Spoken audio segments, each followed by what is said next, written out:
Sa katong tao nga kawatan nga gilansang uban Hesus. So wala ba siya na luwas ato kay di ba wala na siya chance nga mutuman sa balaod o sa sugo sa Ginoo kay ilansang naman siya. Okay.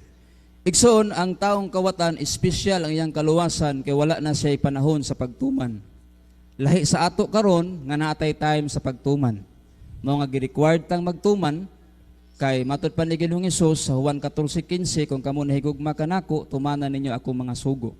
So ang taong kawatan gisaaran sa Ginoo karon dayon uban ka kanako sa paraiso kay nakita sa Ginoo ang iyang total repentance, ang total submission sa iyang kinabuhi ngadto sa Ginoo, ug nakita po sa Ginoo nga dili na siya makatuman kay himatyon naman pud siya. Gani una po man ganing namatay ang maong tao, no? So wala siya gitawag og panahon sa pagtuman. Lahi sa ato nga dunay gyud panahon sa pagtuman. So dili nato ikatandi ang atong kagalingon didto sa taong kawatan kay nagbitay siya sa krus samantalang kita natay higayon sa pagtuman.